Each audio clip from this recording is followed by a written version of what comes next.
इस वीडियो में मेरी पूरी कोशिश रहेगी कि मैं आपको एआई एजेंट्स बिल्कुल सिंपल और सरल तरीके से समझा दूँ, ठीक है?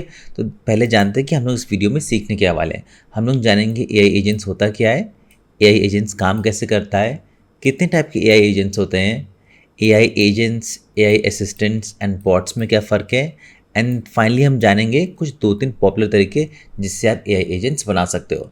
तो सबसे पहले कि वही एआई एजेंट्स होता क्या है? अगर मैं बहुत ही सरल भाषा में कहूँ, एआई देखिए अगर आपके बिहाफ पे काम कर दे या फिर आपके लिए काम कर दे तो वो एक एजेंट है। अभी तक तो हम लोग एआई के बारे में क्या जानते थे मोटे मोटे तौर पे कि चैट जीपीटी है, जेमिनी है, कुछ भी पूछो तो रिप्लाई दे देता है। वीडियो बनाओ, वीडियो एआई से बन जाता है, फ़ोटो आजकल एआई से बन जाती है। हम सब ने कितनी गिबली आर्ट बनाई है ना?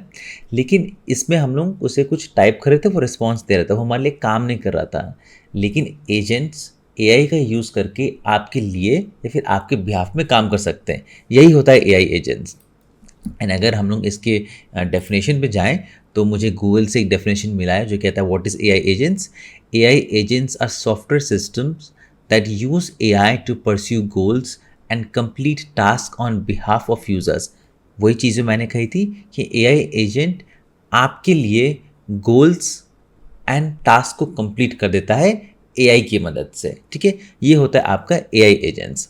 बहुत सरल भाषा में हमने जाना। अब जानते हैं कि हाउ एआई एजेंट्स वर्क, ठीक है? अब देखिए इसके लिए मैं एक ये डायग्राम लेने वाला हूँ और मैं आपको सिखाता हूँ। देखिए एआई एजेंट्स क्या करता है, एक इनपुट लेता है, एक आउटपुट लेता है।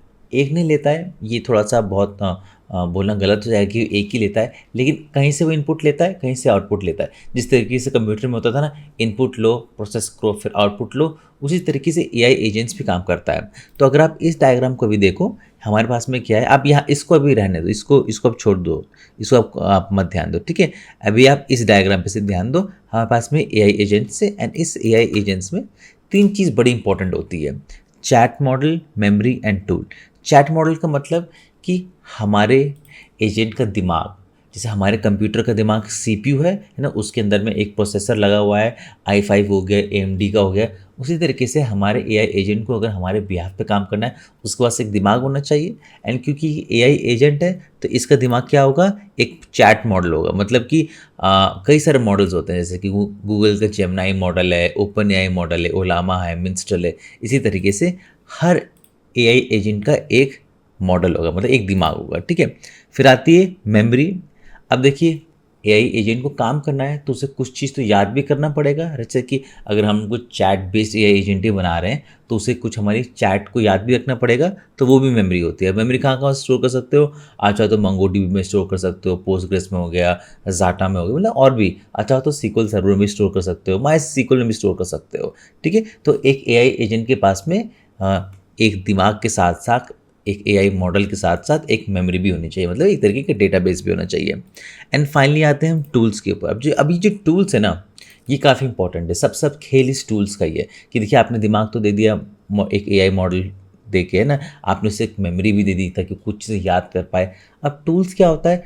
टूल्स एक तरीके से एक उसको एक एक्सपोजर होता है बाकी दुनिया का कि वो क्या क्या कर सकता है। जैसे कि आप उसे एक एक्सेल शीट का एक्सेस दे सकते हो कि वो एक्सेल शीट में लिख दे। आप उसे ईमेल का एक्सेस दे सकते हो कि आपकी वो ईमेल्स पढ़ ले। अब ईमेल्स पढ़ के वो समराइज़ कैसे करेगा?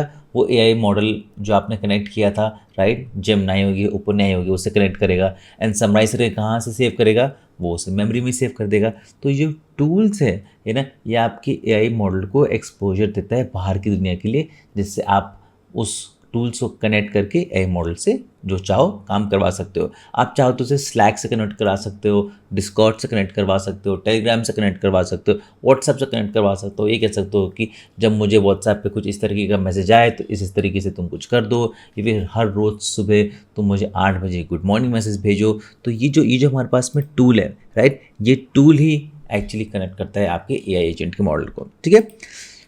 तो सिंपल ये था, हमने जान लिया कि एआई एजेंट्स होता क्या है, ठीक है? एक ऐसा सॉफ्टवेयर सिस्टम जो हमारे यूज़र के बिहाफ पे काम कर देता है, एआई एजेंट्स काम कैसे करता है, एक एआई एजेंट्स के पास में एक मॉडल होता है, एक एआई मॉडल होता है, एक मेमोरी होती है और कई सारे टूल्स के ऑप्शन होते हैं एंड इन सबको कंबाइन करके वो एक आउटपुट देता है। फिलहाल अगर आप इस स्क्रीन पे देखो तो ये एजेंट किस तरह से ट्रिगर हो रहा है जब भी इसे कोई मैसेज आ रहा है। ये टूल N8N टूल है, मैं इसके बारे में आपको बाद में बताऊंगा।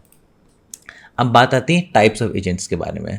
तो अब एजेंट्स को दो तरीके में डिवाइड कर सकते हो, मतलब कि दो तरीके से आप उन्हें कैटेगराइज कर सकते हो। पहला तरीका क्या है, बेस्ड ऑन इंटरेक्शन, मतलब कि आप किस तरीके से उनसे बात कर रहे हो।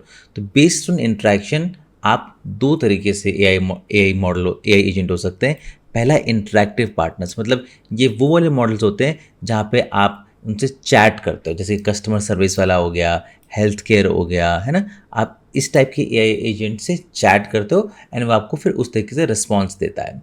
एक दूसरा तरीका क्या होता है, ऑटोनमस बैकग्राउंड प्रोसेस वाले एजेंट्स। इनसे क्या होता है, ये बैकग्राउंड में काम करते हैं। जैसे कि अगर आपको डेटा को एनालाइज करना हो या फिर कुछ रूटीन टास्क बनाने हो, राइट। जैसे मैं भी व्हाट्सएप का एग्जाम्पल दे रहा था कि हर रोज़ मुझे सुबह 8 बजे मॉर्निंग का मैसेज आ जाए, तो वो बैकग्राउंड में चल रहा है, ठीक है। तो अगर हम इंटरेक्शन को लेके बात करें तो आप एआई एजेंट्स को दो तरीके से डिवाइड कर सकते हो। पहला इंटरेक्टिव पार्टनर एंड दूसरा ऑटोनमस बैकग्राउंड प्रोसेस। एंड अगर आप नंबर ऑफ एजेंट्स के बारे में बात करो तो इसको आप दो तरीके से डिवाइड कर सकते हो। एक सिंगल एजेंट हो गया और एक मल्टी एजेंट हो गया। अगर एक ही एजेंट पूरा काम कर देता है आपका, ठीक है, तो वो आपका सिंगल एजेंट हो गया, ठीक है। एक ही एजेंट आपके सारे काम कर देगा। लेकिन अगर आपको मल्टीपल एजेंट्स की ज़रूरत पड़े अपना काम करवाने के लिए, है ना, मल्टीपल एजेंट की ज़रूरत पड़े आपको काम करवाने के लिए, तो वो आपका मल्टी एजेंट हो जाता है। बड़ा सिंपल है कि अगर एक एजेंट है, एक एजेंट से काम चल जा रहा है तो वो सिंगल एजेंट हो गया। अगर आपको मल्टी एजेंट की ज़रूरत पड़ रही है तो आप 2-3 एजेंट को लो, काम करवा दो। एंड ये 2-3 एजेंट स्टैक्ड भी हो सकते हैं। स्टैक्ड का मतलब ये एक ही टाइम पे, जैसे 3 अगर एजेंट्स काम है तो 3 एजेंट्स एक ही टाइम पे एग्जीक्यूट भी कर सकते हैं काम, है ना। एक साथ तीनों एजेंट्स काम कर सकते हैं, ठीक है। अब हम लोग बात करते हैं कि AI agents, AI assistants and bots में क्या डिफरेंस है। मुझे यहाँ फिर से एक काफ़ी अच्छा टेबल मिल गया था एंड इसी को हम लोग रेफर करते हैं। ऊपर में हमारे पास में एआई एजेंट्स है, ठीक है, फिर हमारे पास में असिस्टेंट्स है एंड देन फिर हमारे पास में बॉट्स है। देखिए एंड हम इसे 3 तरीके से डिफ्रेंशिएट करेंगे, पर्पस, कैपेबिलिटीज़ एंड इंट्रैक्शन, ठीक है। तो अगर हम एआई एजेंट्स की बात करें तो ये ऑटोनमस एंड प्रोएक्टिवली परफॉर्म करता है टास्क, मतलब ये खुद से टास्क परफॉर्म कर देगा। लेकिन एआई असिस्टेंट क्या होता है, उसे यूज़र की ज़रूरत पड़ती है। जब तक यूज़र टाइप नहीं करेगा वो काम नहीं करेगा। एंड बॉट को भी एक यूज़र की ज़रूरत पड़ती है, ठीक है। जब आप उससे टाइप करोगे या उससे कुछ पूछोगे तभी ये परफॉर्म कर पाएगा। कैपेबिलिटीज़ की बात करें तो एआई एजेंट काफ़ी कॉम्प्लेक्स काम भी कर सकता है, मल्टी स्टेप एक्शंस ले सकता है। जैसे मैंने आपको बताया था, मल्टी एजेंट में एक ही टाइम पे मल्टीपल एजेंट्स काम कर सकते हैं। ये खुद से सीख सकता है, अडेप्ट कर सकता है एंड डिसीजंस भी खुद से ही ले सकता है। वेराज अगर हम एक एआई असिस्टेंट की बात करें तो ये सिर्फ जब आप उससे कुछ पूछो तब उसका ये रिस्पॉन्ड देता है एंड ये आपको रेकमेंड तो कर देगा लेकिन ये कभी खुद से कोई भी डिसीजन नहीं लेगा। वेराज अगर हम बॉट की बात करें तो ये बहुत ही बेसिक होता है एंड प्री डिफाइंड रूल्स में चलता है। तो इन एआई एजेंट्स और एआई असिस्टेंट्स और बॉट में से जो सबसे बेसिक है वो आपका बॉट ही होता है। एंड अगर हम इंटरेक्शन की बात करें तो जो आपका एआई एजेंट होता है वो प्रोएक्टिव होता है एंड गोल ओरिएंटेड होता है, मतलब उसे जो टास्क है उसे वो कंप्लीट करना उसका एंड गोल होता है ना। लेकिन एआई असिस्टेंट की बात करें तो ये रिस्पॉन्ड तो देता है लेकिन सिर्फ ये यूज़र के रिक्वेस्ट का रिस्पॉन्ड देता है, ये खुद से कुछ काम नहीं कर सकता है। सिमिलरली जो बॉट भी होता है, जब आप उससे बात करो तभी आपको रिस्पॉन्ड देगा। ये तो हमने जाना कि difference between AI agents, assistant and bots, काफ़ी सिंपल था। अब मैं 2-3 टूल्स के बारे में आपको बताता हूँ जहाँ से आप एआई एजेंट्स के बारे में सीख सकते हो। सबसे पहले तो ज़रूर मैं भी 1-2 वीडियोस बना दूंगा। इस वीडियोस के बाद में मैं भी 1-2 वीडियोस बना दूंगा एआई एजेंट्स कैसे आप बना सकते हो easily with low code no code. सबसे पहले तो हम इसी टूल में आ जाते हैं जो आप अभी स्क्रीन पे देख रहे थे, N8N। तो N8N एक्चुअली पहले तो एक ऑटोमेशन टूल हुआ करता था, लेकिन आज के टाइम पे आप N8N यूज़ करके काफ़ी अच्छे एजेंट्स बना सकते हो, वो भी लो कोड नो कोड। जैसे कि देखिए एग्जाम्पल आपको दिख रहा है ना, इस तरीके से आप एजेंट्स बना सकते हो। अगर आपको कोड बिल्कुल ही नहीं करना है तो आप N8N यूज़ कर सकते हो।